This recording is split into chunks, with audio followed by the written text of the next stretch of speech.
Hey peeps, welcome back to another video. So today I have more of a special video here where I will show you how to sim your gear to see what is a DPS increase of an item or what is a DPS decrease, if chain lightning on cooldown is an increase or decrease in your DPS.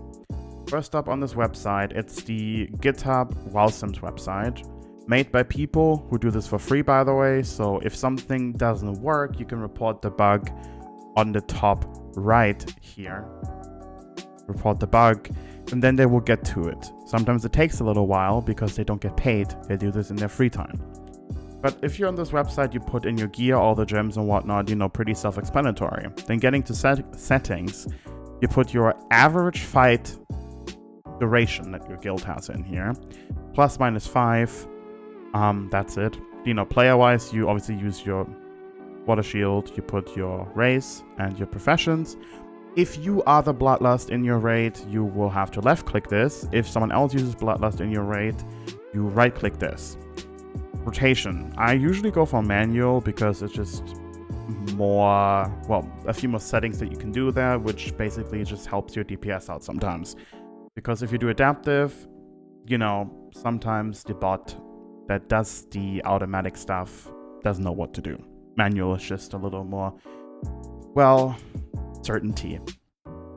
First up, we have in Thunderstorm range. I mean, also self-explanatory. If you are in Thunderstorm range of the boss, you click this, which means you do extra damage with Thunderstorm. Usually you are not in range, besides when you go to like 30s or something, when you swap sides and use it. On that specific encounter, you would have to check it. Use Chain Lightning in rotation. If you have this checked and use Chain Lightning only as gap filler unchecked, it will use Chain Lightning basically on cooldown, and you can see if it's a DPS increase or decrease. If you have only used Chain Lightning as a gap filler checked, it will use Chain Lightning less, and you can see if that's a DPS increase or decrease. Depends on your gear as well, because Chain Lightning becomes worse the more spell power you have, so you have to sim it with your gear.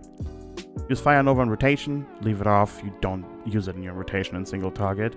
Allow Flame Shock to be overwritten, definitely a good thing. Sometimes Lava Burst has 4 seconds cooldown left and your Flame Shock is only on the target for 2 seconds.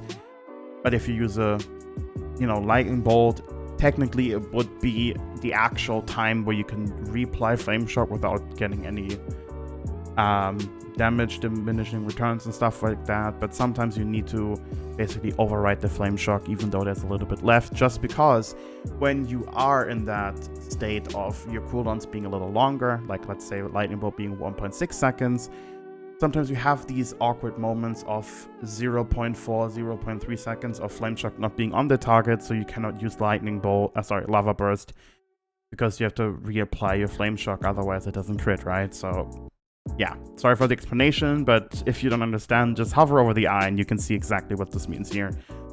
Only cast Lava Burst or Flame Shock, also self-explanatory. Allow Thunderstorm to be cast. If you have mana issues, you can turn this on and then the sim will cast Thunderstorm for you. Totems, also self-explanatory. Put your totems in. If you use Fire Elemental Totem, you turn it on. If you don't, you turn it off. I would always use Fire Elemental Totem on bosses because the DPS you do is so much more with it. Raid buffs, also self-explanatory. Put in the raid buffs that you have. Here, you can left click or right click the Demonology buff and add how much spell power the Demonology Warlock has, because the more spell power he has, the more he gives to everyone. Consume wise, the left potion is the pre-pot, which basically the pre-pop is 1 second before combat. You usually use Wild Magic, and then this is the in-combat potion. It's Potion of Speed. And then also I would use Flame Caps, it increases your damage a little bit. And then the rest is also self-explanatory, like your Serenite Bombs, if you use them as an NG, really throw them in your food and whatnot. And this is basically all you do. And after you put all your gear in and did all the settings, you basically just click on Sim. And then this is the DPS you get with the gear you have. And as an example, let's see if I use Chain Lightning off cooldown. As you can see, I'm losing like 5 DPS. Sometimes, like, it really depends also on the overload. Sometimes you lose 10 DPS, because if you didn't know, Lightning Bolt has a 33% chance to overload, which means you shoot another Lightning Bolt.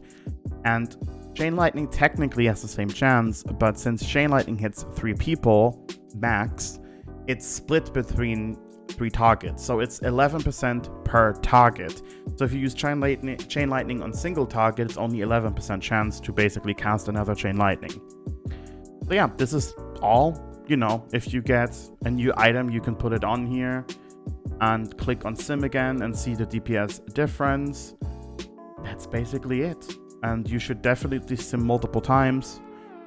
That's just better. Like, you just click multiple times and see, you know, 7,425, 24. Then you get 26 here, and you can see like basically 7,425-ish is DPS I would do with this if I play basically perfectly with using Chain Lightning as a gap filler. If I don't use it as a gap filler, let's say I don't even use Chain Lightning at all, how much DPS do I lose? As you can see, you're losing about 25 to 30 DPS with not using Chain Lightning as a gap filler. So this answers a lot of questions, and you can just, you know, test a lot of things. Maybe you can find a new build with new items that are less wanted by everyone, and you can make your own little build where you do maybe a little bit less DPS, but you at least can get the items, because, you know, there's a lot of items, like if you go to Biz, Dying Curse, Illustration, Manifested Pain, there's a lot of items that other people also want, and sometimes you just need to get the little worse option. So I hope this helped you, and I shall see you in the next video.